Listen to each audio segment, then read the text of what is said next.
Et on y va.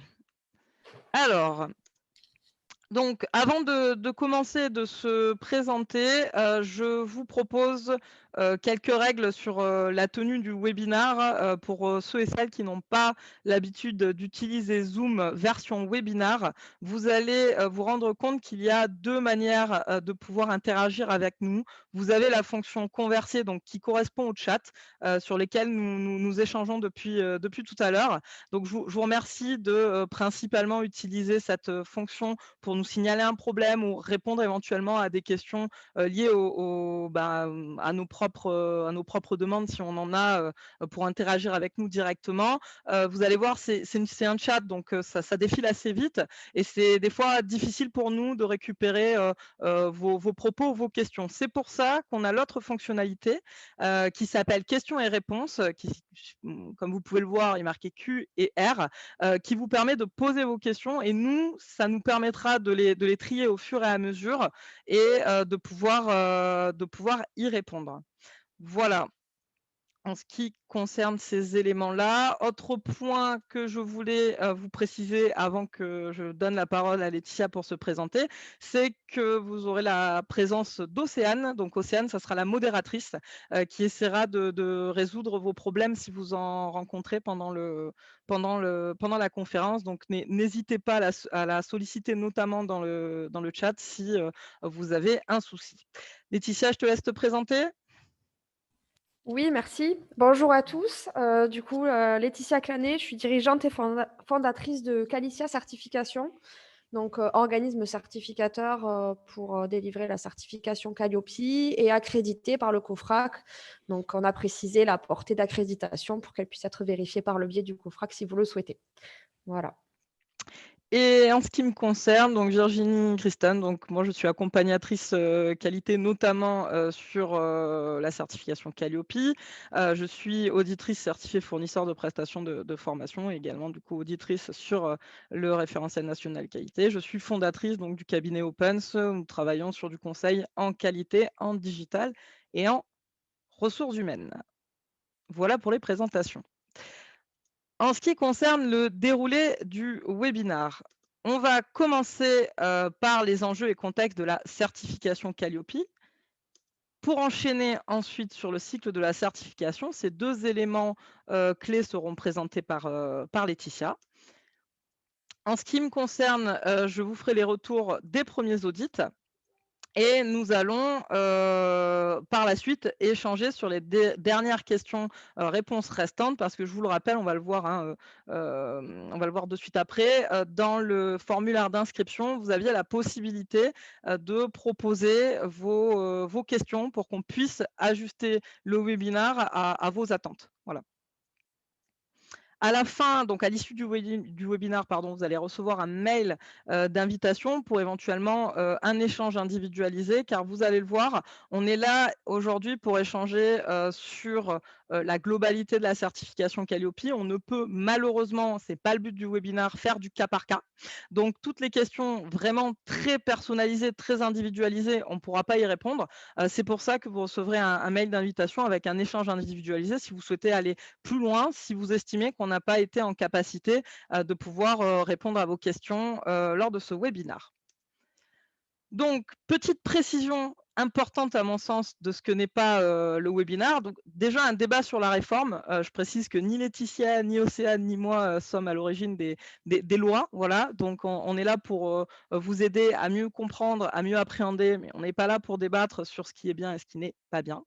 Ce n'est pas non plus un lieu pour faire la promotion de votre activité. On est là pour échanger, mutualiser, donner des retours d'expérience, pas pour faire la promotion d'articles ou de services. Et ce n'est pas non plus, on l'a déjà vu à plusieurs reprises, un espace pour régler des différends avec d'autres personnes que vous pouvez avoir dans le webinaire ou obtenir, comme je vous disais, des questions personnalisées.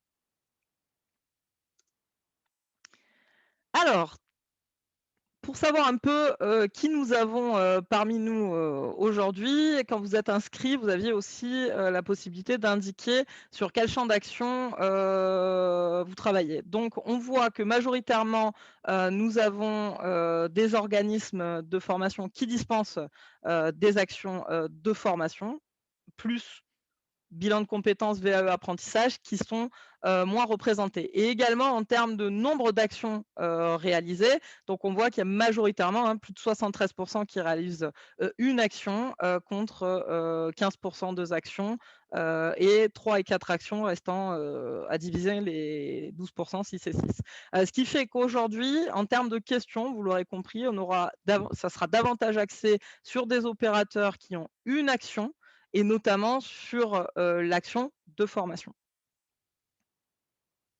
Justement, parlons un petit peu des questions que vous nous avez posées. Donc déjà, merci parce que vous avez tous et toutes joué le jeu à ce niveau-là, ce qui nous a permis d'avoir quand même de la matière. Bon, il y a eu quelques éléments rigolos aussi. On a eu des noms de villes au niveau des commentaires sur les questions. Je pense que c'est, vous savez, les enregistrements automatiques de Google. Donc bon, mais bien sûr, Paris, Royan, Lille, etc.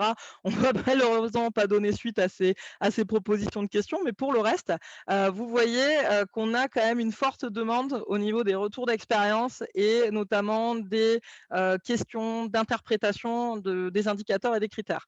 L'évolution du référentiel, alors du nouveau référentiel, on va dire, notamment du nouveau guide du référentiel que le gouvernement a mis en ligne, donc la V6 au 5 octobre dernier, des informations générales sur la certification, la démarche, la méthode à utiliser et tout ce qui est lié à la préparation d'audit. Donc, en fonction de des éléments que vous nous avez communiqués, nous allons pouvoir, au fur et à mesure de notre webinaire, pouvoir, je l'espère, apporter les réponses attendues. Et je vais laisser la parole à Laetitia pour commencer sur les enjeux et contextes de la certification Calliope. Virginie, tu m'entends? Oui, je t'entends très Il y bien. a juste, je voudrais, il y a eu une question là dans le question-réponse de quelqu'un qui demandait si le webinaire était enregistré. Est-ce que tu veux dire un petit point là-dessus avant que je démarre Oui, très bien. Le webinaire, alors, bon, merci d'avoir précisé. Oui, il est enregistré. Normalement, vous devez avoir un enregistrement automatique au démarrage qui demande votre autorisation pour l'enregistrer. Vous ne l'avez pas eu, je suppose, si vous posez la question. Moi, personnellement, je l'ai eu. C'est pour ça que je me D'accord. suis...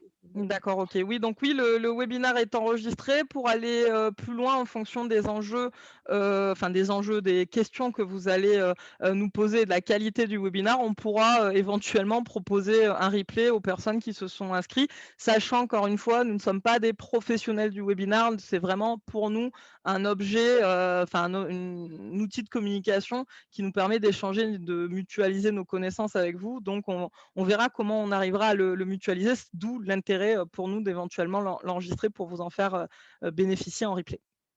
Voilà. Super, merci beaucoup. Merci à toi. Je te laisse enchaîner avec les enjeux et contextes de la certification.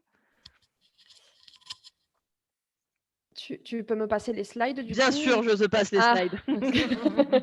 Parce que j'ai pas le... Je suis maître du slide.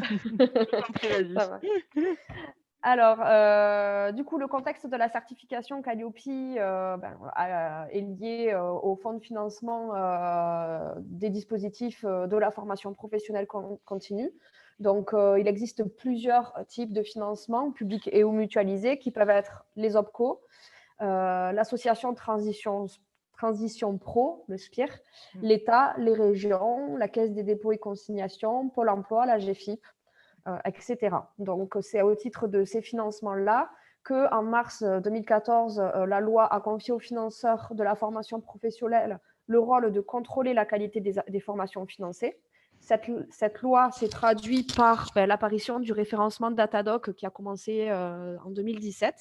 Donc, le référencement Datadoc, pour ceux qui sont passés par là, vous savez donc que c'était constitué de 6 critères et 21 indicateurs qui étaient validés par le biais d'un dépôt en ligne de pièces administratives sur une plateforme.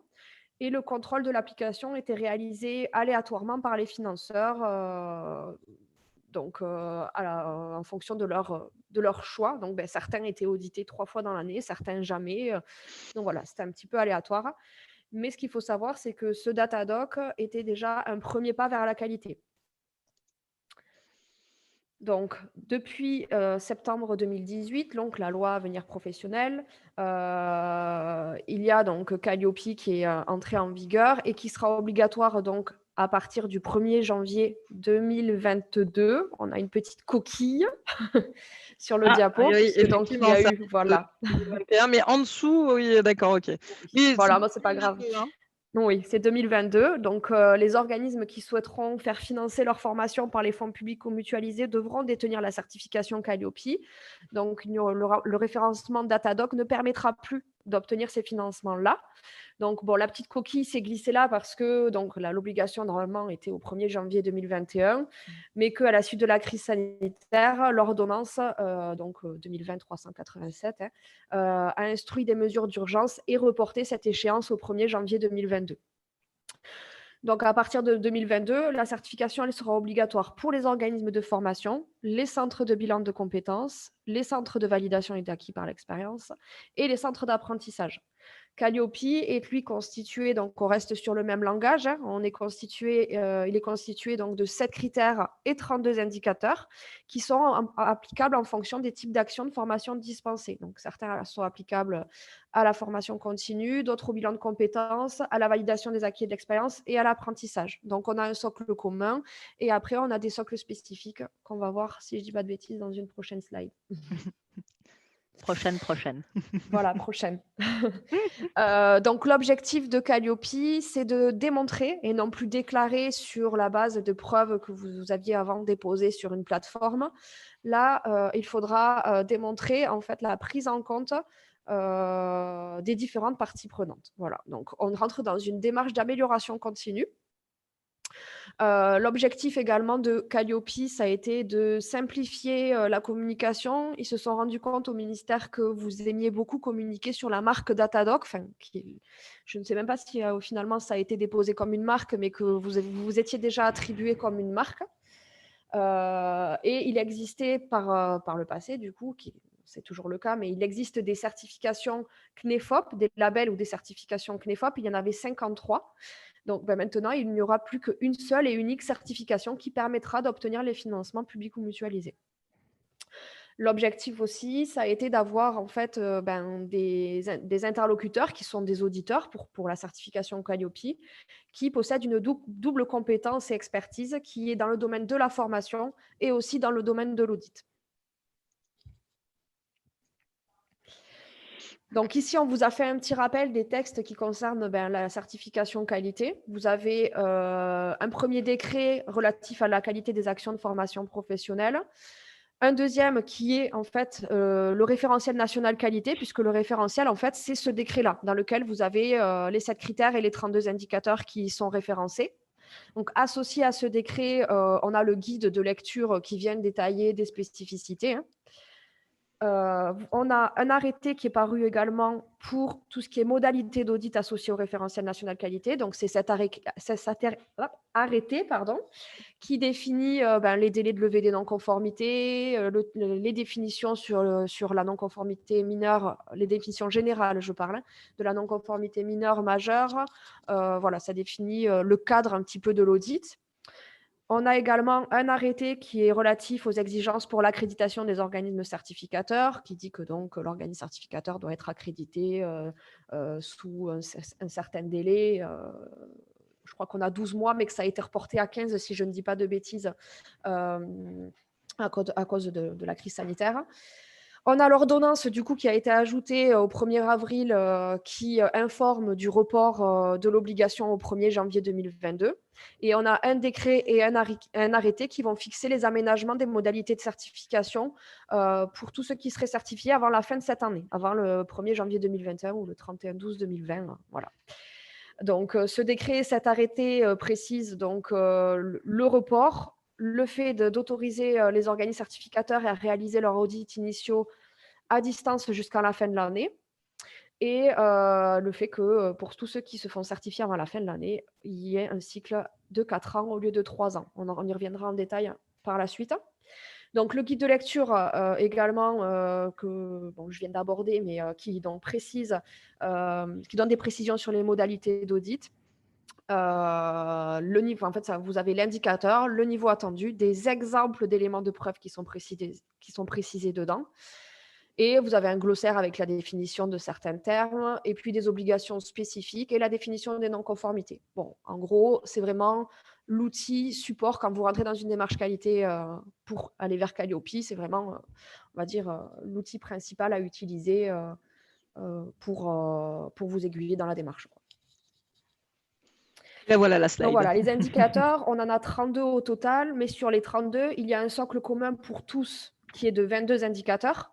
Et après, il y a des indicateurs spécifiques. Donc, il y en a 6 pour la formation. Il y en a pour le bilan, mais il n'y en a pas de spécifiques. Pour la VAE, il y en a 2. Et pour l'apprentissage, il y en a 10. Sur ces spécifiques, il se peut que vous ne soyez pas concernés. Attention, les communs, vous êtes concernés systématiquement. Parce que des fois, il y en a qui essayent de me dire, je ne suis pas concerné par celui-là, mais s'il est commun, si, vous êtes concernés. Les spécifiques, par contre, ils concernent la sous-traitance, la formation en situation de travail, la formation certifiante, si vous avez une formation enregistrée au répertoire spécifique ou au répertoire national, et l'apprentissage. Donc, ceux-là sont potentiellement pas applicables si vous n'êtes pas concerné. Alors, pour les certificateurs capables de délivrer Calliope, donc vous pouvez faire appel à un organisme accrédité COFRAC pour délivrer Calliope ou en cours d'accréditation. Donc, aujourd'hui, vous avez la liste qui est publiée par le ministère. Il y a en tout 25 organismes certificateurs autorisés ou accrédités. Je ne sais pas exactement combien il y en a dans les 25 qui sont accrédités, définitivement, entre guillemets. Mais voilà, vous en avez 25 en tout qui ont les autorisations pour délivrer Calliope. Et vous pouvez faire appel, sinon aussi, à une instance de labellisation reconnue par France Compétences. Donc, je crois qu'il y a 7 instances, si je ne dis pas de bêtises. Il y a 7 Voilà, instances, c'est ça. effectivement. 7 instances et normalement, elles ont une visée un peu plus spécifique. Je prends l'exemple des auto-écoles qui, en fait, passeront par une instance parce qu'elles auront Calliope en même temps d'avoir comment ça s'appelle, une autorisation liée au permis à 1 euro. Enfin, voilà. Donc, les instances sont là pour des besoins un peu plus spécifiques. On va enchaîner avec le cycle de la certification Calliope.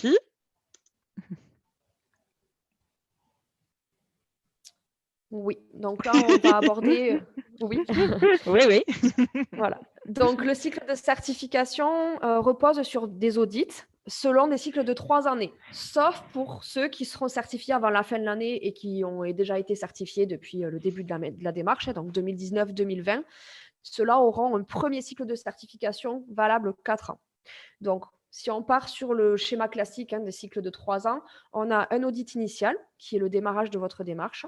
À l'issue de cet audit, une fois que le dossier est complet et conforme, vous pourrez passer en décision de certification et votre certificat démarrera à date de décision. Là, j'appuie dessus parce que pour tous ceux qui veulent obtenir l'année bonus, ce n'est pas la date d'audit qui fait foi, c'est la date de décision. Voilà, c'est la date de décision du certificat. Donc, pour le schéma classique de 3 ans, il faudra se soumettre au cours de ce cycle, entre le 14e et le 22e mois, à un audit de surveillance. Donc, en fait, c'est à mi-parcours. Et à la fin de ces 3 ans, si vous voulez poursuivre votre démarche, il faudra se soumettre à un audit de renouvellement qui sera suivi d'un audit de surveillance. Voilà, donc en fait, après, on est tous les 3 ans sur renouvellement, surveillance, etc. Petit conseil, passez l'audit de renouvellement au moins 4 mois avant la fin de validité de votre certificat pour vous assurer que vous n'aurez pas de trou dans la raquette, entre guillemets, avec si vous avez des non-conformités à lever, les temps nécessaires pour les lever. Voilà, plus le temps nécessaire pour la prise de décision. Donc, l'audit initial, il est normalement réalisé sur site et il permet de contrôler la mise en place et l'application du référentiel national qualité. Petite nuance, donc jusqu'à la fin de l'année, il est possible de réaliser cet audit initial à distance. Nous, on conseille quand même de le planifier en présentiel parce que pour un premier audit, ça peut être difficile de le vivre à distance. Ça veut dire qu'il faut avoir tous vos supports en dématérialisé, qu'il faut avoir les outils aussi pour réaliser les audits à distance. Bon, tout ça, après, suivant ce que vous avez à disposition, si vous fonctionnez déjà en dématérialisé, c'est envisageable de le faire à distance. Mais voilà, il faut savoir que ça peut quand même engendrer une difficulté. Ensuite, l'audit de surveillance, donc à mi-parcours, lui, il sera normalement par défaut à réaliser à distance, sauf dans certains cas. S'il y a des réclamations qui nous seraient remontées et qui nous qui nous obligerait à revenir sur site pour nous assurer de la bonne application des exigences du référentiel national qualité. Si votre audit initial a une analyse des risques qui n'est pas positive et qui, du coup, nous mettrait des doutes sur votre capacité à répondre au référentiel, donc il serait préférable de le faire également sur site en surveillance. Et pour les organismes multisites, on peut échantillonner sur un ou plusieurs sites à l'initiative de l'organisme certificateur de la même façon, en fait, et d'après les 2 règles précitées. Attention, si votre audit initial a été réalisé à distance, eh bien, l'audit de surveillance devrait être obligatoirement fait sur site. En fait, si ce n'est pas l'un, c'est l'autre. Hein. Voilà. Et ensuite, du coup, si vous voulez poursuivre après ces 3 années, il faudra planifier un audit de renouvellement. Donc, comme je disais, 4 mois avant la fin de validité du certificat, ça vous permettra de maintenir la certification dans de bonnes conditions sans qu'il y ait de passage non certifié parce qu'on serait potentiellement en attente de levée de non-conformité. Voilà. Comment ça se passe? Dis-nous tout. Alors, pour programmer son audit, il faut savoir déjà que la candidature à la certification des organismes de formation, c'est ouvert à tout type et toute taille d'entreprise. On a souvent entendu dire que c'était fait pour évincer les petits. Pas du tout. Le référentiel national qualité s'adapte à tout type et toute taille d'entreprise. C'était D'ailleurs, une des questions qui est oui, c'était revenue une dans des la questions. préparation du webinaire. Oui, voilà. D'ailleurs, on remarque que la plupart des organismes qui se lancent aujourd'hui dans la démarche sont surtout des petites structures. Voilà. Donc, il faut savoir aujourd'hui, il n'y a pas eu de refus de certification pour ma part, donc c'est que c'est réalisable. Hein. Voilà. Oui, oui. Moi, mon organisme a obtenu, on est 3, obtenu la certification, on est 3. C'est ça. Donc, les petits organismes ne sont pas, voilà, le référentiel n'est pas là pour les exclure. Donc, ensuite, si vous voulez planifier votre audit, bien évidemment, il faut passer par la case demande de devis. Donc, vous verrez, quand vous demandez un devis à un certificateur, très certainement, on va vous renvoyer vers des formulaires de tout type, de toute forme, des fichiers Excel, des Word, des formulaires en ligne, parce que nous, on est régi par des exigences COFRAC et on doit récupérer l'expression de votre besoin et avoir une déclaration sur des informations qu'on a besoin de récupérer en amont. Donc, la plupart du temps, on va vous demander votre numéro de déclaration d'activité, votre bilan pédagogique et financier. Si vous êtes plus de 3 salariés en CDI, on va vous demander un organigramme. Voilà. Tout ça, ça nous permet en fait de valider la demande que vous nous faites, nous assurer que vous avez bien les prérequis et vous faire ainsi une proposition contractuelle.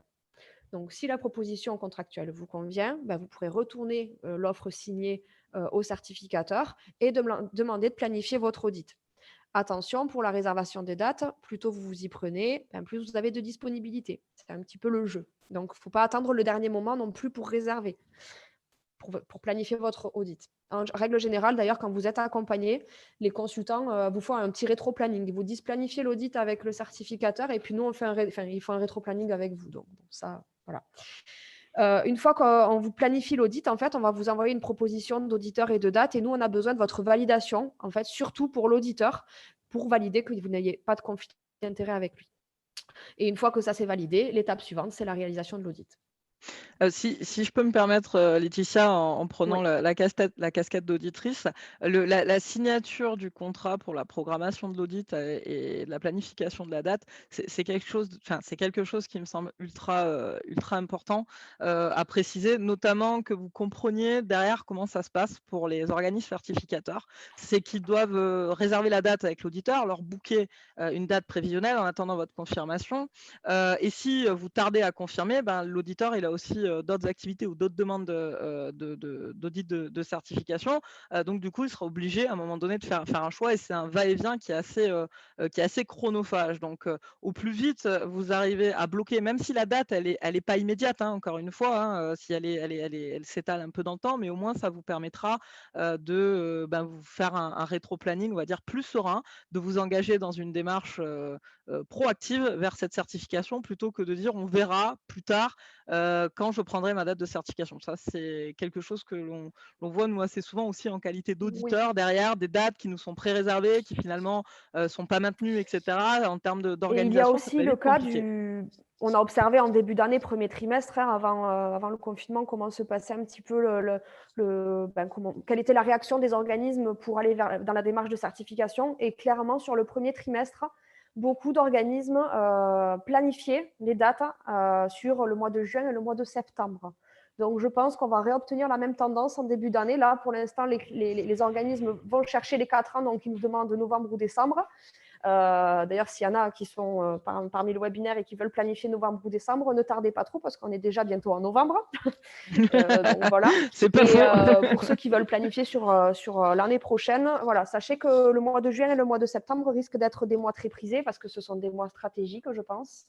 Et ça paraît tout à fait légitime. Mais voilà, on avait observé que le premier trimestre était assez chargé en demande pour justement anticiper et réserver des dates, quoi. Voilà.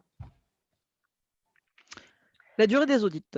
Voilà, donc vous verrez que les offres contractuelles, bon, ça, les offres, les propositions tarifaires des certificateurs, chaque certificateur a son propre tarif. On est des organismes privés, donc le tarif est libre. Par contre, il y a une logique quand même, c'est lié à la durée des audits. Plus la durée de l'audit va être élevée, plus le tarif va augmenter en fait, hein.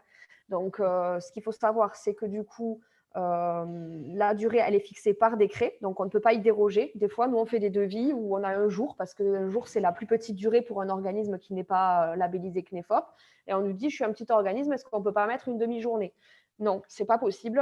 Nous, on est vraiment régi par les exigences du décret, en fait. Donc, vous voyez, là, il y a un petit aperçu. La durée des audits, elle est fonction donc, de votre chiffre d'affaires. La première tranche, elle est à moins de 150 000 euros. Donc, le chiffre d'affaires que l'on doit prendre, c'est celui qui est précisé sur votre dernier bilan pédagogique et financier. Donc, aujourd'hui, on prend le chiffre d'affaires sur votre bilan de 2019. Si vous n'en avez pas et que vous êtes donc nouvel entrant parce que vous venez de faire une demande de déclaration d'activité ou parce que vous n'avez pas encore un an d'activité, vous êtes de fait considéré comme avec un chiffre d'affaires à moins de 150 000 euros. Voilà. La durée, elle est fonction également du type de catégorie d'actions pour lesquelles vous souhaitez vous faire certifier. Donc, vous voyez, sur un chiffre d'affaires intermédiaire, on rajoute une demi-journée par type d'action. C'est fonction du nombre de sites concernés, c'est-à-dire que si vous avez une organisation en multisite, alors j'appuie sur le multisite, attention, un multisite, c'est obligatoirement un seul et même numéro de sirène, puisque on fait un multisite à condition que ça soit un seul et même numéro de déclaration d'activité. Et un numéro de déclaration d'activité est rattaché à un numéro sirène. Donc, pour être en multisite, il faut que vous ayez un même sirène et plusieurs sirènes. Donc, si vous êtes en multisite, on échantillonnera sur les sites. Vous aurez la fonction centrale plus un échantillon sur les autres sites et on prendra la racine carrée de vos autres sites. Par exemple, si vous avez un site central plus 4 autres sites, on fera 1 plus racine de 4, ça fait 2. Donc, 2 fois 0,5 jours par site. Voilà comment on calcule. Et en surveillance, de la même façon, sauf que pour l'échantillonnage, on multiplie par 0,6. Bon, ça, c'est des règles qui sont fixées par décret, donc c'est pareil, on ne peut pas y déroger. Et ensuite, la présence d'une certification ou d'un label référencé CNEFOP. Donc, si vous aviez un label CNEFOP ou une certification CNEFOP, vous pouvez prétendre à un audit aménagé et donc la durée sera aménagée également. Donc, on est sur, vous voyez, pour un chiffre d'affaires de moins de 750, on est sur une demi-journée d'audit pour la formation bilan VAE. Voilà. Et ensuite, l'apprentissage en général fait quand même toujours rajouter du temps supplémentaire puisqu'il y a quand même 10 indicateurs spécifiques en plus, quoi. Voilà. Comment ça se passe un audit? Alors, comment ça se passe un audit? L'auditeur, il va se déplacer sur site ou alors bien évidemment à distance, mais les conditions, qu'elles soient sur site ou à distance, sont identiques. On doit procéder de la même façon. Donc, un audit à distance où on vous fait déposer des documents sur une plateforme, non, parce que en fait, l'auditeur doit être maître des échantillons qu'il peut aller chercher.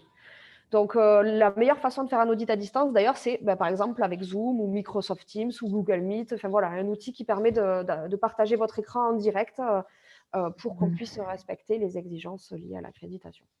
Donc, on démarre toujours un audit par une réunion d'ouverture où vous vous présentez, l'auditeur se présente, il fait un point sur la journée d'audit, voir si tous les indicateurs peuvent être bien audités dans des bonnes conditions, etc.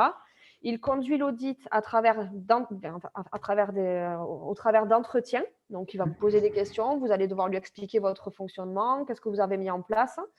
Et il va falloir qu'il aboutisse en fait à des preuves, donc que vous lui prouviez que ce que vous avez mis en place est bien appliqué. Voilà. À l'issue de son audit, il va vous faire part en fin de journée de ses constatations. Donc, vous ne partez pas sans savoir vraiment où vous allez. soit il n'y a pas de non-conformité et il vous dira qu'il émet un avis, puisque l'auditeur émet un avis, ce n'est pas lui qui délivre la certification. Il va vous dire qu'il émet un avis favorable, par exemple, et qu'il va transmettre le rapport à Qualicia pour passer en décision de certification. Soit il y a des non-conformités, et s'il y a des non-conformités, vous devrez transmettre un plan d'action. Donc, un plan d'action, ça veut dire vous allez devoir expliquer à l'audité qu'est-ce que vous allez mettre en place pour lever les non-conformités.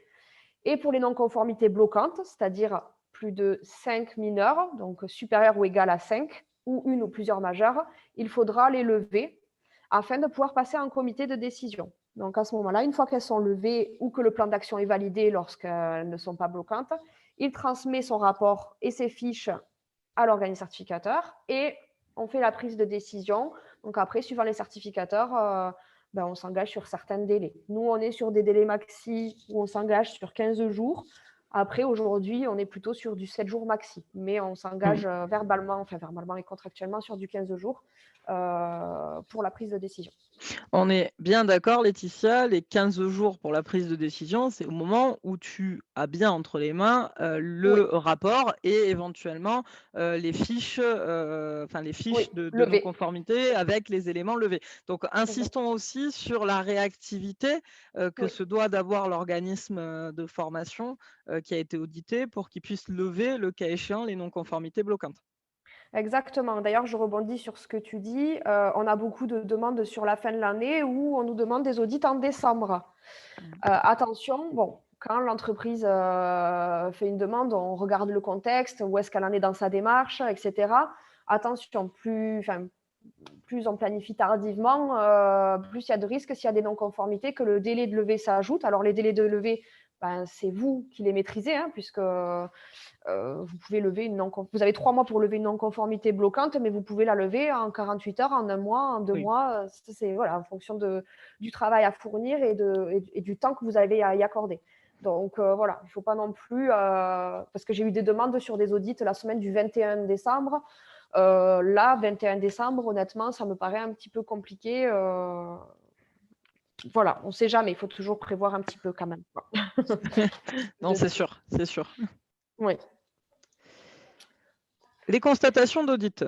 Donc, les constatations d'audit, ce sont des constatations dont l'auditeur vous fait part en réunion de clôture. Vous avez au moins 3 possibilités, c'est-à-dire les points forts, les éléments sur lesquels vous allez dépasser les exigences du référentiel, ou alors sur lesquels vous allez vous distinguer par une bonne pratique ou une méthode ou une technique performante. Vous allez avoir la non-conformité mineure. Donc là, je donne la définition générale parce que les non-conformités sont redéfinies plus précisément par le guide. La définition générale de la mineure, c'est une prise en compte partielle qui ne remet pas en cause la qualité de la prestation délivrée. La majeure, c'est une prise en compte partielle qui remet en cause la qualité de la prestation délivrée, ou alors c'est une non prise en compte d'un indicateur. Absence de preuve, par exemple. Voilà.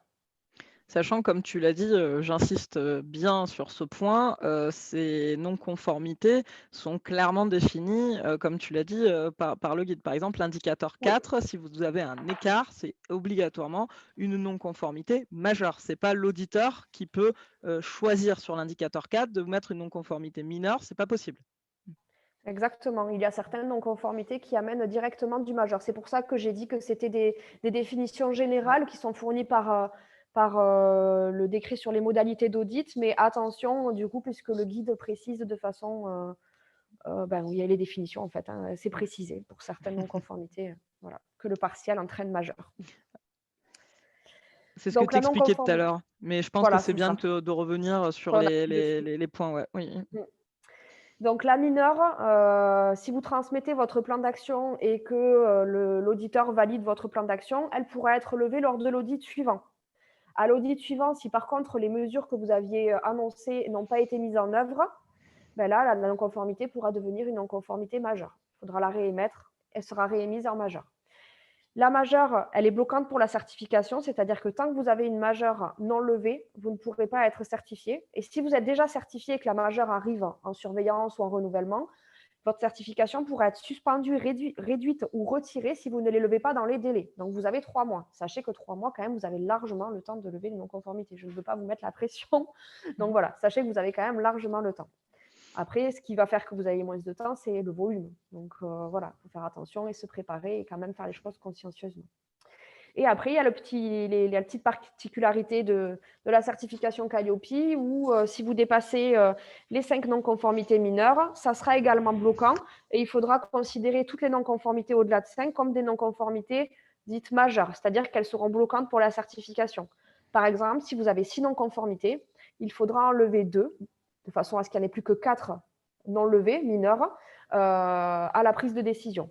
Voilà, c'est bien. J'insiste sur le fait que ça soit 2 parce que c'est bien supérieur ou égal à 5 non-conformités mineures et pas au-delà de 5. Voilà.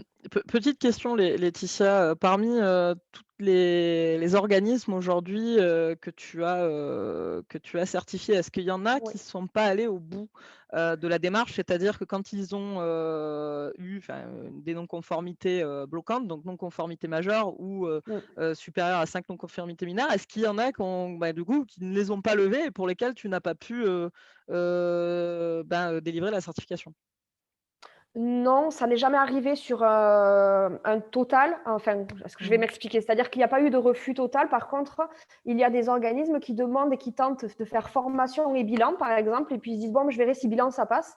Et ce qui m'est arrivé, c'est que quelqu'un me dise, finalement, je ne lèverai pas les non-conformités sur le bilan, D'accord. je ne veux pas y aller. Voilà. Donc, on certifie que sur formation dans ces cas-là. C'est quelque chose qui est prévu par décret, c'est possible de le faire. Donc, mais ça, c'est un choix de leur part, par contre, parce que s'ils avaient voulu, ils auraient pu les lever. Voilà. Mais non, j'allais dire certification totale, comme tu disais, c'est-à-dire que Non. ça ne t'est pas arrivé en tant que certificateur. Non. Okay. Non. Merci.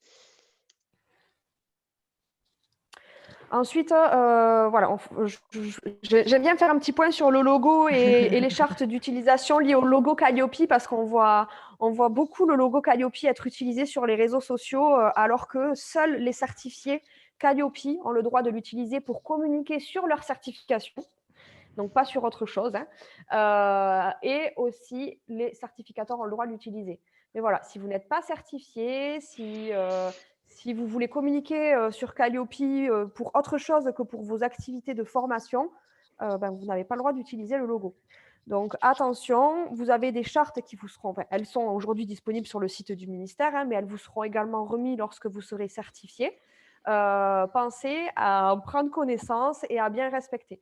Donc attention, la marque n'a pas le droit d'être utilisée à des fins d'information générale, comme par exemple une publicité pour une action de formation en particulier. C'est-à-dire que quand vous communiquez, il ne faut pas qu'on puisse comprendre que c'est la formation qui est certifiée, parce que c'est l'organisme de formation qui l'est, et pas l'action de formation en elle-même. Je ne sais pas si c'est clair, mais en gros, c'est votre numéro de déclaration d'activité qui est référencé comme organisme certifié et pas la formation Excel que vous dispensez, par exemple. Voilà, donc attention à comment vous communiquez. Et du coup, il est interdit d'utiliser également la marque sur tout document relatif à une action de formation en particulier pour pas qu'on ça puisse supposer que c'est la formation qui est certifiée.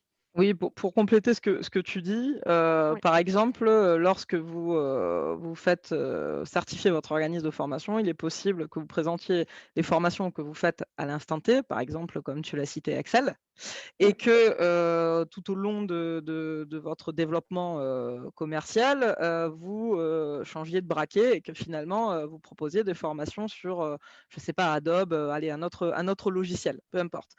Pour le coup, votre organisme de formation est toujours certifié Calliope, même si vous faites une formation différente de celle que vous avez réalisée, enfin celle que vous faisiez quand vous êtes fait auditer. D'où l'importance de pouvoir pas communiquer spécifiquement sur la formation en soi, mais sur l'organisme de formation qui est certifié. Exactement. D'ailleurs, on a souvent des demandes. Moi, j'ai des clients qui reviennent vers moi en me disant, je veux rajouter ça à mon catalogue ou alors maintenant, je veux proposer du certifiant. Est-ce que je dois faire une extension? Non, il n'y a pas d'extension. Il n'y a pas besoin de se faire réauditer dans ce genre de cas-là. La seule fois où, enfin, les seules possibilités où il faudrait repasser un audit, ça serait une extension sur les types d'actions, c'est-à-dire si vous voulez rajouter le bilan, la VAE ou l'apprentissage après avoir déjà été certifié, par exemple, sur de la formation. Par contre, si vous êtes sur certifié formation, ce qui se passe si vous rajoutez des formations au catalogue ou si vous devenez organisme de formation sur du certifiant, c'est à l'audit suivant. Par contre, on s'assurera que vous avez bien pris en compte les indicateurs sur le certifiant. Voilà. Parce que quelle que soit la nature de l'action de formation, on reste dans la catégorie action de formation. Voilà, Voilà, c'est ça qui est exactement. important de préciser, qu'elle soit certifiante ou non, en situation de travail ou non, en alternance entreprise ou non, ça Mmh. reste de l'action de formation. Par contre, si vous voulez faire, de la VAE, de l'apprentissage, ou du bilan de compétences et que vous n'avez pas certifié votre organisme sur une de ces 3 autres actions, vous à l'issue en tout cas de 2022, vous ne pourrez pas, le mettre en place. C'est la petite subtilité, je sais que beaucoup, enfin ça pose problème à beaucoup, cette question de formation certifiante, formation en situation de travail, formation non certifiante, non alternante, et cetera. Il y en a beaucoup, tu fais bien de préciser, qui se sont posées ces questions-là. Oui. Voilà, Laetitia, je te remercie. Je prends la main sur les Oui, retours on d'expérience répondra aux et questions, que vous avez posées sur, Q&R là, sur le questions-réponses. On les reprendra après, en fait, à la fin. Comme ça, on laisse Virginie, parce qu'il y a quelques ah! questions. Voilà. D'accord, OK. Non, non, vous Mmh. inquiétez pas parce qu'il y a pas mal d'éléments qu'on va apporter dans le retour des premiers audits. Puis, on vous a prévu un dernier slide qui répond aux questions auxquelles on n'aurait pas répondu pendant notre présentation et que vous nous avez préalablement posées. Et si Mmh. on n'a toujours pas répondu à ces questions, on a une dernière slide sur les Mmh. autres questions. On prendra forcément du Q&R, donc on va essayer d'être le plus exhaustif possible, ne vous inquiétez pas. Mais avant de passer à la dernière slide, autant se focaliser sur le point 3, donc qui sont les retours d'expérience des premiers audits. Et donc, zoom sur les premiers certifiés. Alors, sans grande surprise par rapport aux participants de ce webinaire, on retrouve la même tendance sur les premiers certifiés, notamment en ce qui concerne la catégorie d'action. On voit qu'il y a une très, très grande majorité, enfin, une très grande majorité, oui, 97%, c'est plus qu'une majorité, liée à l'action de formation et 91% de ces certifiés qui ont été en tout cas certifiés sur une action. Voilà, comme vous pouvez le voir, on est vraiment sur quelque chose de très imposant au niveau de ces premiers certifiés. Alors, objectif de ce retour d'expérience, important dans tout ce que je vais dire, et ça j'espère que vous allez le comprendre et l'appréhender en ce sens, on donne une tendance. Vous avez bien compris, on n'est pas dans une étude qui est exhaustive. Les éléments communiqués sont des exemples de non-conformité. J'insiste là-dessus parce qu'une non-conformité dans un contexte donné, donc le contexte de l'organisme de formation audité, lui appartient. Ça dépend comment il l'a expliqué, comment il le prouve. C'est pas parce qu'il a eu une non-conformité avec ça que vous, spécifiquement, ça sera la même chose. Et l'inverse est vrai. C'est-à-dire, c'est pas parce que tel organisme de formation a pu apporter la preuve du respect à certains indicateurs que si vous faites la même chose que lui, on va arriver au même résultat. L'importance du contexte et de l'intelligence situationnelle dont on doit faire preuve l'auditeur, ce sont des éléments qui sont très importants dans la conduite d'audit. Donc là, nous sommes sur des exemples de non-conformité, j'insiste bien, qui ont été pris dans des contextes précis. Alors, qu'est-ce qu'on voit au niveau des pourcentages des non-conformités relevées? Donc, on voit qu'on a, alors nous, on les a divisés avec Laetitia, on a appelé, vous allez voir, celles qu'on retrouve le plus souvent, les top 3, on a mis quoi, c'est quoi le top 3? Non, c'était pas les challengers, je sais plus, bon, on Et on verra. a mis le top 3, les challengers et les outsiders. Voilà, donc le top 3, les leaders, on va dire ça comme ça, ce sont les indicateurs, comme vous pouvez le voir, 1, 2 et 30, si je ne m'abuse. Après, on aura les challengers. Les challengers, c'est ceux qu'on retrouve quand même de manière récurrente, même si on les a moins souvent, et les outsiders, excusez-moi, qui, elles, sont moins concernées. Comme vous pouvez le voir également sur ce graphique général, on voit que les indicateurs, par exemple 14, 15 ou encore 29, je les vois rapidement là, sont très peu représentés. Mais en même temps, je vous ai montré précédemment qu'on avait très peu aussi de retours sur les autres actions que les actions de formation. Les actions d'apprentissage, par exemple, qui correspondent aux indicateurs 14 et 15. Comme nous avons peu de retours encore des centres d'apprentissage, c'est sûr qu'en termes de statistiques, c'est celles qui ressortent le moins. On verra, je pense que ça sera très intéressant au fur et à mesure des audits qui passent, de réactualiser un peu ce pourcentage de non-conformité et de voir où on en est au fur et à mesure des audits. Alors, le podium, c'est ça, le podium, les top 3, donc indicateurs 1, 2, 30, que nous allons voir dans quelques instants. Les challengers, donc indicateurs 6, 11, 12, 17 et 32. Et les fameux outsiders, indicateurs 5, 9, 18, 22 et 24. Allons voir notre podium.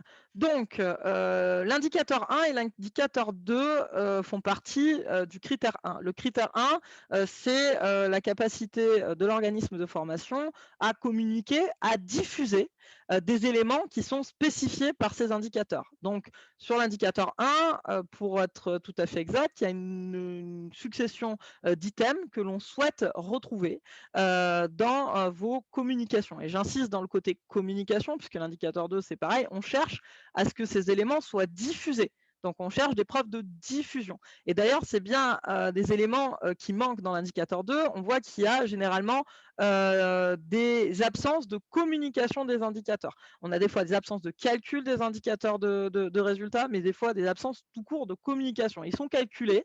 Vous avez un super tableau, par exemple, du taux de satisfaction qui est très bien calculé, mais on ne retrouve pas cet indicateur lié à la satisfaction que vous avez décidé de montrer à l'auditeur sur vos supports de diffusion auprès du public. Donc, la problématique, elle est là. Le verbe d'action de l'indicateur, c'est diffuser. Ce n'est pas faire le calcul des indicateurs. Donc, à partir de là, on voit qu'on est dans une logique de non-conformité, d'écart par rapport à ce qui est spécifié par l'indicateur. Donc, nos indicateurs 1, on voit qu'est-ce qu'on a vu jusqu'à présent, des informations qui sont non exhaustives ou alors non datées.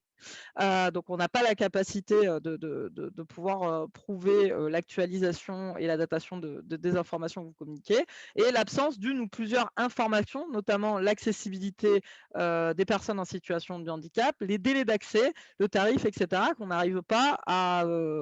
lesquels on n'arrive pas à avoir un accès, qui n'ont pas été diffusés.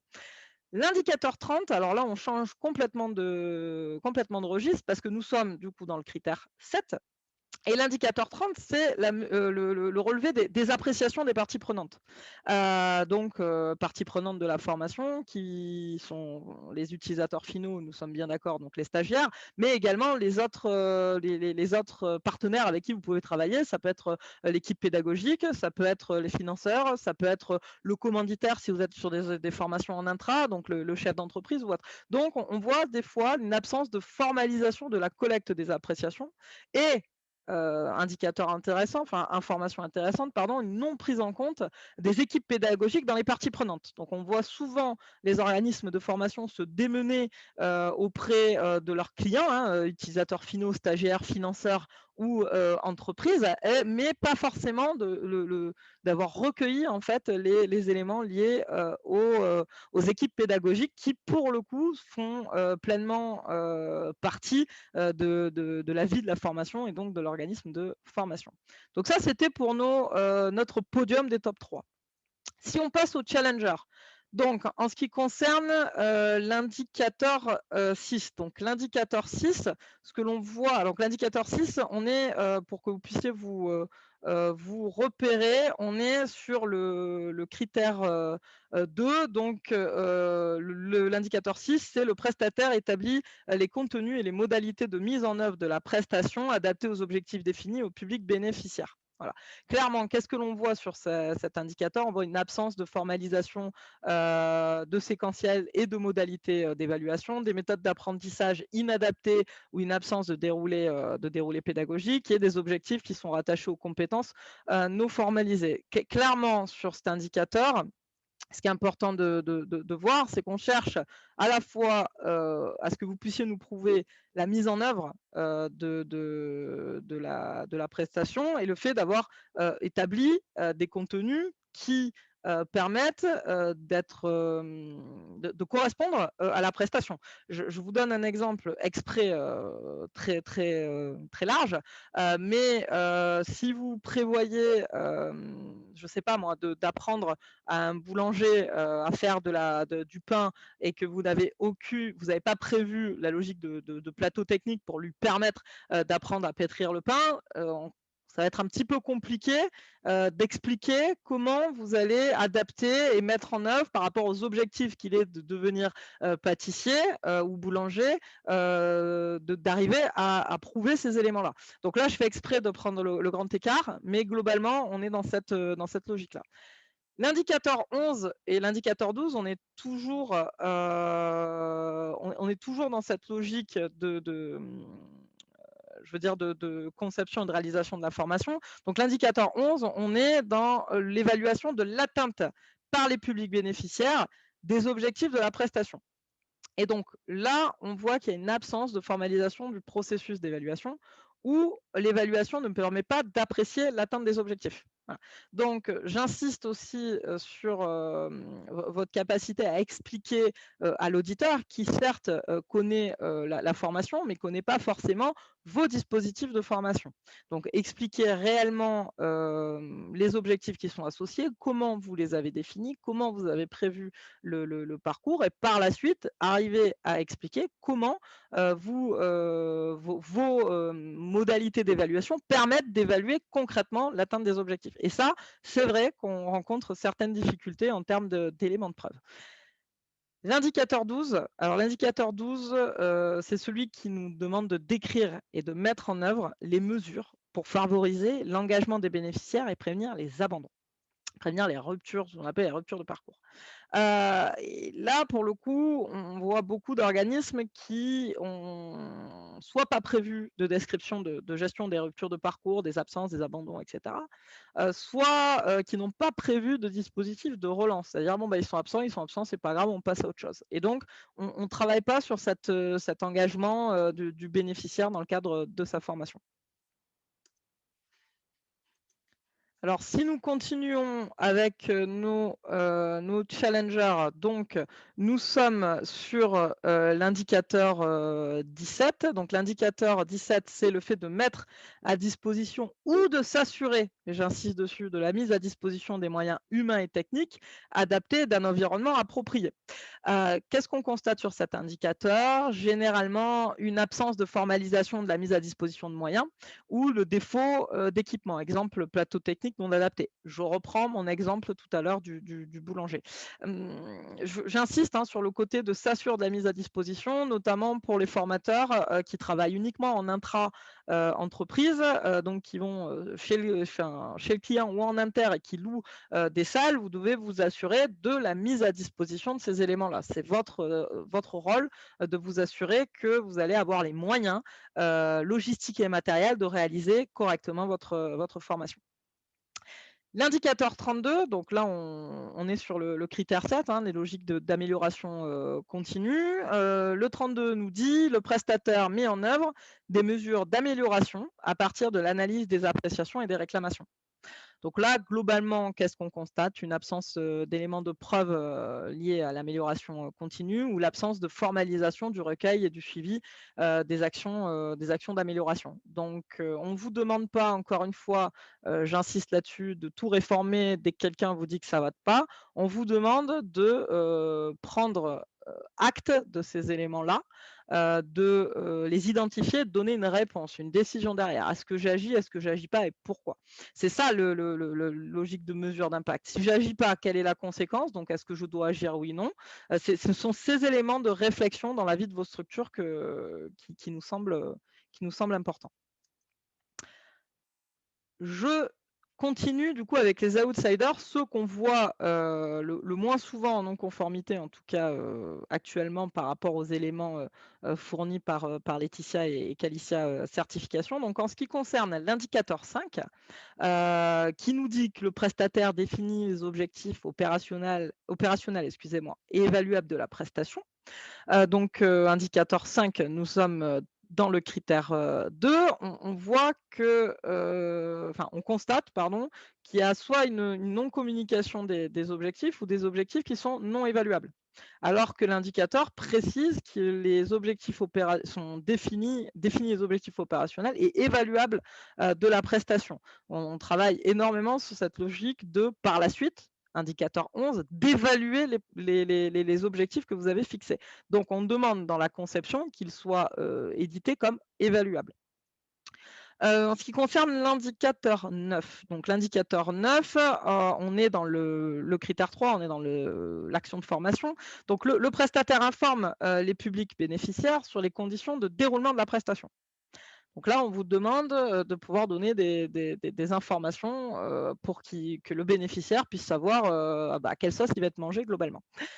Donc là, qu'est-ce qu'on constate généralement? Absence de preuve de diffusion des modalités d'accueil et des conditions de déroulement de la prestation, absence de formalisation des modalités d'accueil et par exemple, et j'insiste encore une fois, c'est un exemple, pas de règlement intérieur. L'indicateur 18, donc on est dans la mobilisation et la coordination des différents intervenants internes et ou externes, pédagogiques, administratifs, logistiques, etc. Donc là, on demande à l'organisme de formation qu'il soit en capacité de mobiliser et coordonner les différents intervenants. Et généralement, on constate donc un élément de preuve manquant quant à la coordination, hein, par exemple, rôle et limites des fonctions dans la mission de formation, explicitation des missions des sous-traitants, etc. Et donc, un défaut de coordination de ces différents intervenants. Pour terminer sur donc les indicateurs, les outsiders, on va citer l'indicateur 22 et l'indicateur 24. Donc l'indicateur 22, c'est le fait d'entretenir et développer les compétences des personnels salariés adaptés aux prestations. Sur cet indicateur, on constate l'absence de plan de développement, par exemple, des compétences ou la non mise en place d'actions de développement des compétences par rapport aux salariés que vous avez dans vos structures, le cas échéant. Et en ce qui concerne l'indicateur 24, donc c'est le fait c'est un des fameux indicateurs sur la veille. Donc de réaliser une veille sur, par exemple, les évolutions des compétences, des métiers et des emplois dans les secteurs d'intervention de l'organisme et d'en exploiter les enseignements. Et là, nous constatons généralement une absence d'éléments de preuve de la veille et, j'insiste, de son exploitation. Parce que faire de la veille, ok, ne pas l'exploiter, ça n'a pas. L'indicateur demande ces deux éléments, le fait de réaliser une veille et de l'exploiter. Et donc d'apporter la preuve de cette exploitation sur votre organisation et vos prestations. Pour le coup, on voit qu'il y a soit non-diffusion de la veille aux équipes ou la non-mise à jour des actions de formation, soit suite à une veille réalisée. Je vous propose qu'on enchaîne avec quelques slides concernant les questions-réponses restantes que vous nous avez préalablement formulées dans le cadre de votre inscription. Et donc, je vais laisser Laetitia vous parler rapidement des nouveautés. Alors, de la guide, c'est bien, du guide, de la version 6, c'est ça que je voulais sur du guide. Donc, Laetitia, si tu es là. Pardon, j'avais oublié d'activer mon micro. Ça arrive, je connais ça. Donc les nouveautés de la guide V6, parce que tu vois, on aime bien parler comme ça ici. Oui. Je t'écoute. Donc la version 6 du guide a ajouté en fait des éclaircissements concernant la gradation des non-conformités mineures dans son préambule, parce que certains disaient que quand la non-conformité mineure était la seule à être définie, il n'était pas possible de mettre une majeure. Ce qui n'était pas du tout le cas. En fait, la mineure, quand elle est définie, il peut y avoir une mineure ou une majeure. Et c'est uniquement quand il y a la majeure qui dit que c'est obligatoirement une majeure et qu'il n'y a pas de mineure que là, l'inverse est vrai, en fait. Donc, ils ont bien précisé dans le préambule, suite à des remontées qu'on leur a fait de certains qui se défendaient en disant vous avez mis une majeure alors qu'il n'y avait que la définition de la mineure. Donc voilà, ils ont éclairci ce point-là en précisant bien que ça pouvait donner lieu à une mineure ou une majeure lorsque la mineure était définie. Et ensuite, on a vu apparaître de nouveaux éléments de preuve dans les indicateurs 1, 9, 10, 18, 23, 25 et 26, qui sont en fait des éléments de preuve pour le public en situation de handicap. Donc, les éléments de preuve, j'en ai parlé et Virginie en a aussi parlé, ce ne sont que des exemples. C'est-à-dire que voilà, il n'y a pas d'obligation de disposer d'un ou de plusieurs éléments de preuve précisés dans le guide, tant que ce que vous fournissez en éléments de preuve permet de répondre à l'indicateur et au niveau attendu. Donc, en fait, ils ont décidé d'apporter ces preuves supplémentaires en exemple pour que vous puissiez voir un petit peu comment s'articule le référentiel pour les publics en situation de handicap. Donc, si vous accueillez des publics en situation de handicap, ça vous permet un petit peu de voir comment ça s'articule autour des indicateurs. Voilà. Le nouvel entrant.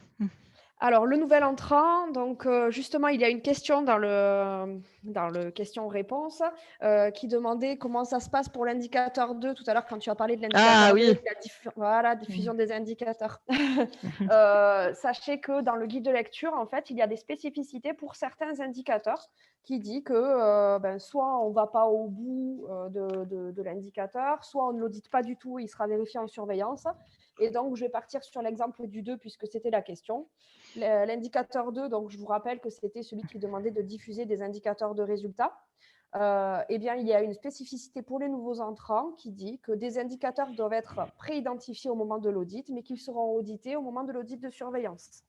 Voilà. Et vous avez d'autres indicateurs dans le guide qui ont des spécificités. Par exemple, le 32, pour la mise en œuvre des mesures d'amélioration à partir de l'analyse d'appréciation et des réclamations. Cet indicateur, il est audité à l'audit de surveillance. Donc, en audit initial, si vous êtes nouvel entrant, vous ne serez pas audité sur le 32.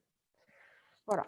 Ensuite, par contre, lorsque vous êtes nouvel entrant, il faut savoir que tous les autres indicateurs, vous devez pouvoir apporter la preuve de la mise en œuvre de votre process à minima.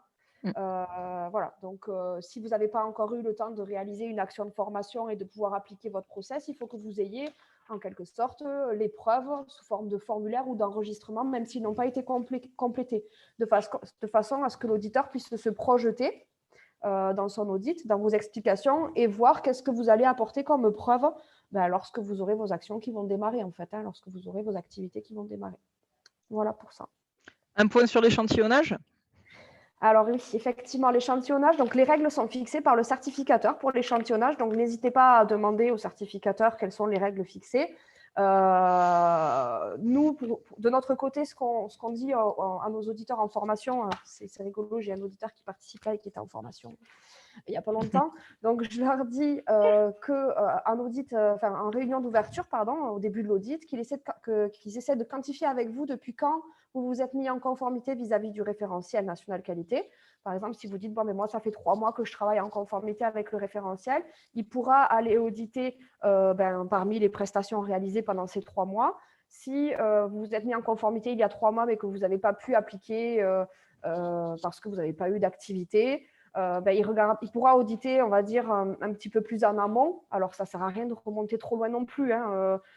Calliope n'existait pas en 2018 et le référentiel est sorti en juillet 2019. Donc, bon, il faut être cohérent. Mais par contre, il pourra auditer un petit peu en amont, même si vous n'étiez pas conforme. Donc, il ne faut pas s'inquiéter par rapport à ça. Et il va regarder la progression. C'est-à-dire, par exemple, avant, vous n'étiez pas conforme sur l'indicateur 1, mais aujourd'hui, vous avez mis en place une solution qui permet, avec, je ne sais pas moi, un enregistrement, de justifier que vous avez bien l'ensemble des items qui sera communiqué en phase précontractuelle à vos clients. Donc, voilà, il va se baser sur ça. Et par contre, un audit de surveillance et un audit de renouvellement, il pourra échantillonner depuis l'audit, la date de l'audit initial. Voilà. Je termine avec la question sur la préparation. On a eu quelques questions à ce sujet. Donc, du coup, qu'est-ce que je dois faire pour me préparer? Est-ce qu'il faut que je fasse un audit blanc, un pré-audit? Quel délai entre mon pré-audit, mon audit blanc et mon audit initial de certification? Donc, je veux apporter quelques précisions là-dessus.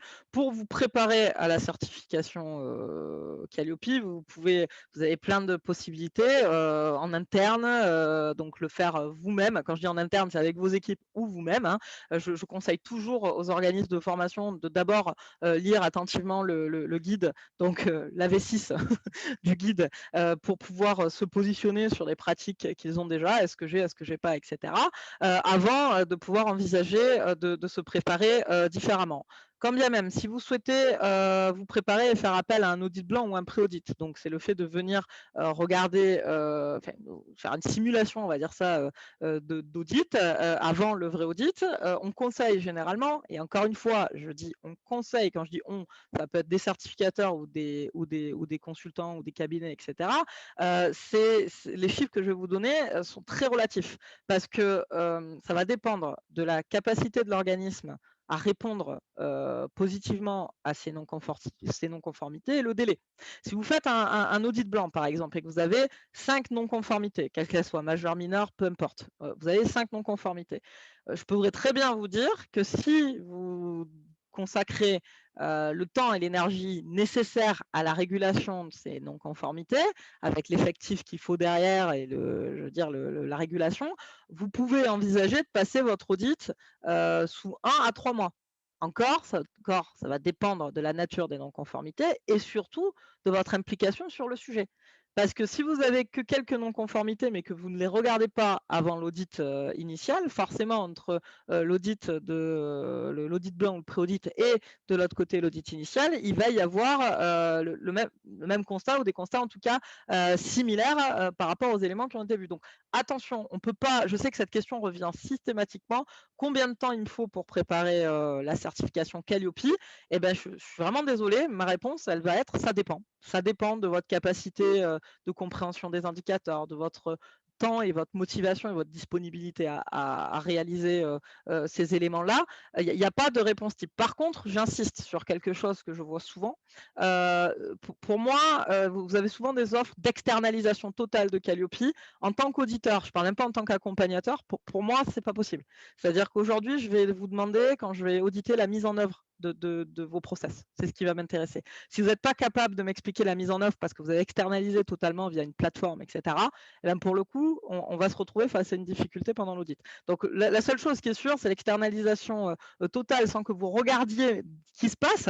C'est juste pas possible. On est là pour regarder comment vous fonctionnez et comment vous répondez de manière conforme au référentiel. On n'est pas là pour vous contraindre à créer des éléments pour. C'est vraiment cette différence-là qui me semble important de préciser. Donc voilà, il n'y a pas un délai moyen.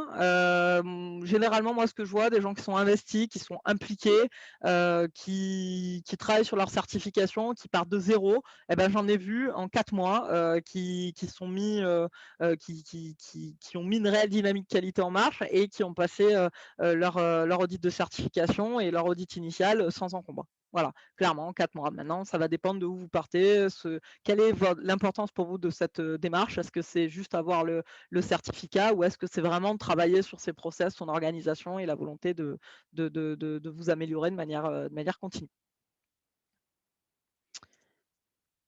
On passe aux autres questions éventuellement auxquelles on n'aurait pas pu répondre.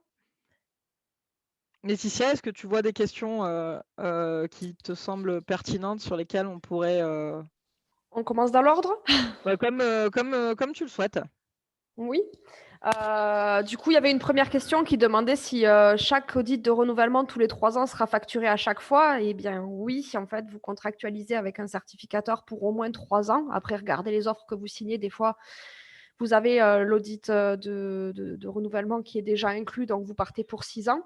Mais effectivement, les audits, du coup, sont systématiquement facturés. Donc, le devis que vous avez pour 3 ans, il faut que vous vous dites, il faut avoir en tête que tous les 3 ans, vous aurez le même, sauf si votre chiffre d'affaires diminue ou augmente et que vous changez de tranche de chiffre d'affaires, ce qui ferait que vous changeriez de durée d'audit et donc ça impacterait le tarif. Mais sinon, vous repartez pour 3 ans sur le même devis.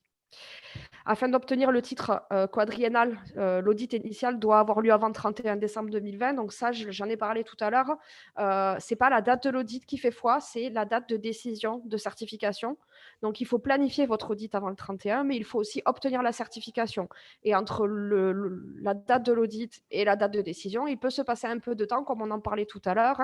Un peu de temps pour la levée des non-conformités s'il y en a, et puis un peu de temps pour la prise de décision. Donc aujourd'hui, on a encore de la visibilité et des disponibilités pour planifier vos audits sur novembre ou décembre. Maintenant, on est déjà fin octobre, donc sachant qu'il y a un petit délai entre le moment où vous signez et le moment où on planifie une date. C'est-à-dire que si vous signez aujourd'hui, on vous planifiera un audit pas avant la mi-novembre aujourd'hui parce qu'il y a les délais de réponse, de retour, de signature de commande de l'auditeur, etc. Et le temps de prise de contact avec vous, le temps d'envoi du plan d'audit en amont de l'audit, enfin voilà, l'organisation, quoi. Donc voilà, il faut vraiment pas trop tarder et si vous le planifiez sur décembre, il faut presque être sûr de soi. Voilà. Il y a Anne-Marie Nguyen qui pose une question par rapport au rapport un indicateur ne remet pas en cause s'il y a un écart par rapport à un indicateur qui ne remet pas en cause la qualité, comment peut-on qualifier cet écart de non-conformité mineure? Qu'est-ce qu'une prise en charge partielle d'un indicateur? Je pense que ça serait Une prise intéressant en compte une prise en compte, une prise en charge partielle, prise en compte partielle, que tu reprécises ce que tu avais dit, je pense, sur la définition des mineurs et majeurs. Ben, la non-conformité mineure, effectivement, c'est une prise en compte partielle d'un indicateur qui ne remet pas en cause la qualité de la prestation délivrée. On va avoir d'ailleurs les définitions finalement qui sont précisées dans le guide. Si je prends l'indicateur 1, dans l'échantillon audité, donc on demande aux prestataires d'informer les publics sur les prérequis, objectifs, durée, délai d'accès. La mineure va être caractérisée par une information soit partiellement accessible par le client, donc il n'a pas eu toutes les informations en phase précontractuelle, ou alors par l'absence ponctuelle et non répétitive de certains items. Donc, par exemple, on observe qu'il n'y a pas les prérequis de préciser pour la formation X, mais on observe que pour les autres formations, les prérequis sont bien précisés. On va tabler sur une non-conformité mineure parce qu'on va, on va se dire que c'est une exception et on va dire que c'est un oubli. Alors que par contre, si c'est jamais précisé sur les échantillons que l'on audite, ça sera davantage du majeur puisque ça sera plus ponctuel, ça sera systématique, quoi. Voilà, si ça peut éclairer un petit peu cet exemple. Mais... Je pense. Nicolas qui nous demande si on ne fait pas de VAE, pourra-t-on certifier cette pratique plus tard? Oui, on peut le certifier plus tard. Alors, on peut le certifier en cours de cycle. Maintenant, il faut savoir que d'un point de vue financier, suivant votre chiffre d'affaires, ça peut ne pas être avantageux de le faire plus tard. Je préfère le dire en amont, c'est-à-dire que les durées d'audit sont fixées par un décret. Et faire une extension de certification, ça revient au même en durée d'audit d'extension que l'audit initial. Donc, si vous êtes à un chiffre d'affaires de moins de 150 000 € et que vous passez votre audit initial cette année, votre audit initial va vous coûter une journée d'audit, et bien votre audit d'extension dans un an va vous recoûter une journée d'audit. Alors que si vous aviez fait les deux en même temps, vous auriez eu une journée d'audit pour les deux. Voilà. Donc ça, c'est les calculs qui font que c'est pas très avantageux pour l'instant. En tout cas, c'est comme ça et nous, on est obligé de l'appliquer, quoi. Voilà. Mais c'est quand même réalisable. Voilà. Après, d'un point de vue opportunité, des fois, il faut savoir saisir les opportunités, malgré le fait que ça entraîne une journée d'audit supplémentaire. Mais voilà. Nous avons une question d'un spectateur anonyme qui demande que si on est centre de bilan de compétences, est-il nécessaire d'être organisme de formation pour obtenir la certification Calliope? Ça, c'est une bonne question. Mais si, le prérequis pour obtenir la certification Calliope, c'est bien d'avoir un numéro de déclaration d'activité. Et un numéro de déclaration d'activité, si vous êtes centre de bilan de compétences, il faut en avoir un, en fait. Donc, effectivement, si vous n'avez pas de numéro de déclaration d'activité, que vous soyez centre de bilan ou centre de formation, d'apprentissage ou autre, vous ne pourrez pas aller à Calliope parce que c'est le prérequis. Mais au-delà du prérequis, c'est la réglementation. Mais voilà, si on reste sur Calliope, c'est un prérequis. Concernant la diffusion des indicateurs, la question de Anne, tu y as répondu tout à l'heure, donc je propose qu'on avance. Il y a des questions notamment sur la diffusion des infos de manière globale, de Jean-Luc, de Lucie, qui parlent justement de la diffusion des éléments sur tous les supports et la précision de diffusion des éléments. Je voudrais appuyer sur... je ne sais pas si ça a coupé ou pas, non? Non, on t'entend. L'indicateur 1, attention, je voudrais préciser le terme public. Le prestataire diffuse une information accessible au public. Attention, le public, ce n'est pas obligatoirement le grand public. Donc, j'ai eu une problématique qui a fait que j'ai fait une demande au ministère et ils ont bien précisé que le public, c'est le public visé. Donc, pour tout ce qui est intra sur mesure et même autre, déjà, il n'y a pas d'obligation d'avoir un site internet. Par contre, il y a l'obligation, même si c'est de l'intra, même si c'est du sur mesure, il y a l'obligation de communiquer sur l'ensemble des items par le biais que vous voulez, mais pas obligatoirement un site internet. Et il faut en fait que vous puissiez justifier à l'auditeur qu'en phase précontractuelle, votre client a bien eu l'ensemble de ces informations. Voilà. C'est clairement diffusé. Tu fais bien de préciser. Donc là, c'est pour tous les éléments liés aux questions par rapport aux indicateurs 1 et 2 concernant la diffusion des informations. Donc, ça répond aux questions de Jean-Luc, de Lucie et de Anne-Marie sur... C'est ça. Alors, j'ai Anne-Sophie Roche. Bonjour Anne-Sophie. Pendant combien de temps sommes-nous nouvelles entrants? J'ai eu le cas il n'y a pas longtemps d'un organisme qui finalement avait un premier bilan pédagogique et financier, mais qui était égal à 0. Ça me rappelle quelqu'un. Eh bien, en fait, on l'a considéré comme nouvel entrant, puisqu'en fait, il il avait son premier bilan pédagogique, mais il n'avait toujours pas réalisé d'action de formation. Donc, je n'ai pas de réponse précise sur combien de temps, mais en fait, on s'adapte effectivement aux clients et aux activités qu'ils n'ont ou qu'ils n'ont pas. Voilà, donc par définition, sur le préambule, nouvel entrant, c'est organisme dont l'activité démarre. Bon, après, on essaie d'être logique. Pour mettre en place des indicateurs de résultats, on peut partir sur le fait qu'il faut avoir au moins une année d'activité pour avoir un panel représentatif de ces résultats. Mais voilà, si au bout d'un an et du coup du premier BPF, il n'y a toujours pas d'activité et que le BPF est à 0, on fait preuve d'intelligence situationnelle. Voilà. On ne va pas mettre des indicateurs en place s'il n'y a pas eu d'activité.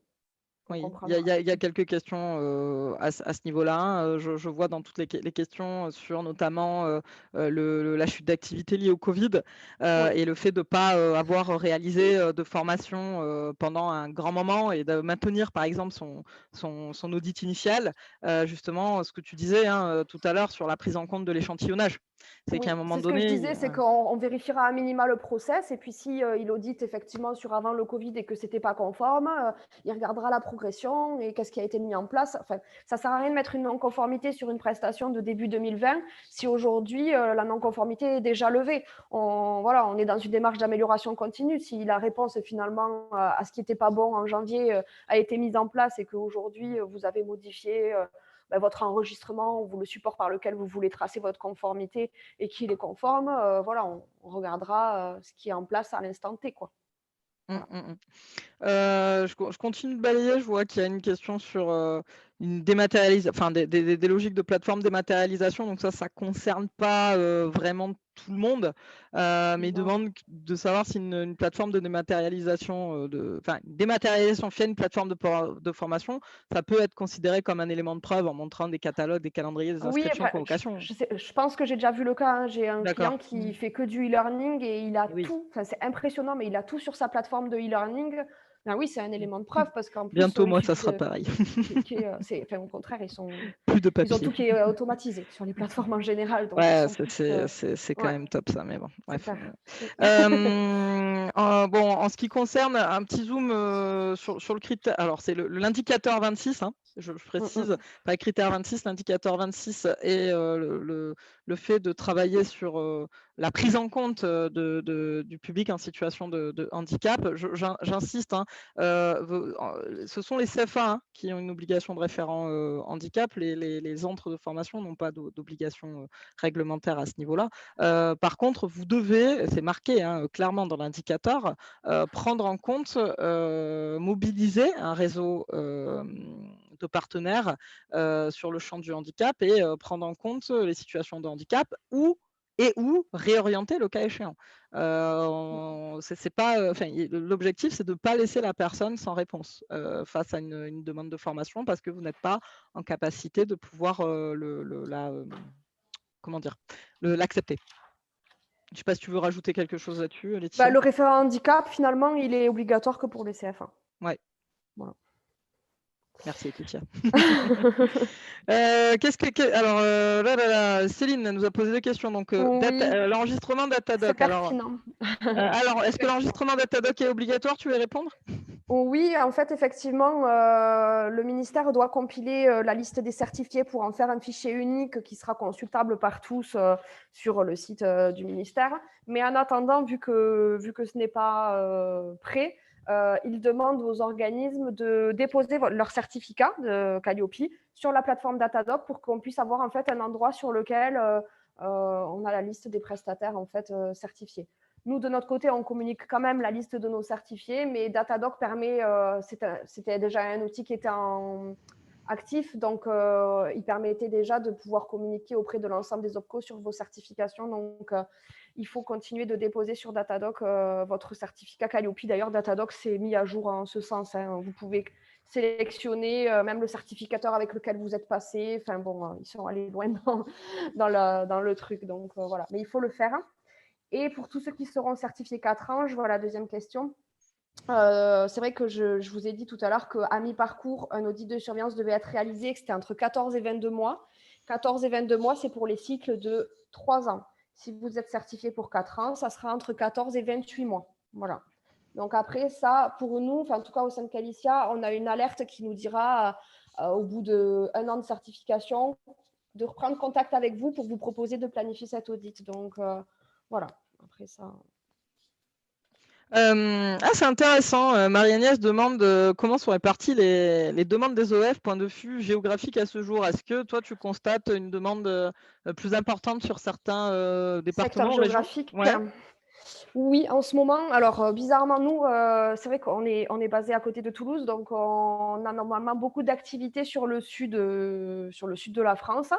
Je pense qu'il y a une sorte de solidarité régionale, ou je ne sais pas. Après, on est présent, on est présent partout en voilà, on est présent partout en France, on a des auditeurs partout. Mais c'est vrai qu'en ce moment, vu qu'on est dans le sud, normalement, on attire beaucoup plus les sudistes, et en ce moment, on a beaucoup de demandes sur Paris. Voilà. Donc, bon, à voir. Hein. Donc la province, réveillez-vous, c'est ça? Pour pas laisser les Non, Parisiens gagner. Non, je rigole. après, bon, c'est difficile de savoir. Il y a des secteurs géographiques sur lesquels on va être. Enfin, c'est vrai que là, c'est mes statistiques à moi, et peut-être qu'il y a des certificateurs qui sont beaucoup plus présents sur Strasbourg que je ne le suis. Ou alors, soit c'est que, par exemple, nous, Strasbourg, on en a fait, mais pas beaucoup en proportion de Toulouse, par exemple. Est-ce que c'est parce que Strasbourg attend, ou est-ce que c'est parce qu'il y a un autre certificateur qui est plus présent que nous sur ce secteur-là? Ça, c'est difficile à dire aujourd'hui, puisque du coup, on n'a pas la liste des certifiés, même de nos confrères. Voilà, nous, on envoie notre liste à nous, le ministère compile, mais on n'a pas la visibilité sur… il y a 3500 certifiés au 30 Voilà, ça septembre, répond on à n'a pas la la question visibilité. d'Anne. Elle Ah, demandait pardon, combien d'OF certifiés à ce jour, donc c'est parfait. 3500, voilà. Ok. Je balaye les différents points. Il y a des questions qui sont d'ordre, on va dire, plus personnel. Donc, je vous invite à revenir vers nous, le cas échéant plus tard, parce que sur les formations de courte durée et la gestion des abandons, comment faire, là, on rentre dans une domaine du conseil et c'est pas le but du webinaire, c'est plutôt d'informer. Donc, on va pas pouvoir répondre à ce type de questions. Il y a Jean-Luc Moreau qui demande la différence entre l'indicateur 4 et l'indicateur 8, l'I4, l'I8. Donc, ils sont tous les deux dans le critère 2. Si je peux vous répondre, Jean-Luc, l'indicateur 4, on analyse les besoins du bénéficiaire en lien avec le financeur et l'entreprise. Et l'indicateur 8, c'est la détermination des procédures de positionnement des acquis avant l'entrée ou au démarrage de la formation.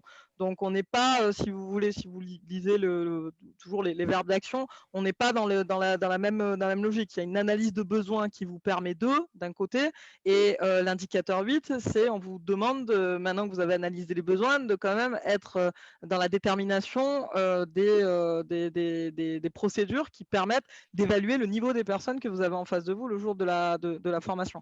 Encore une fois, et ça me permet de rebondir sur quelque chose qui me semble important à préciser, un élément de preuve peut couvrir plusieurs indicateurs.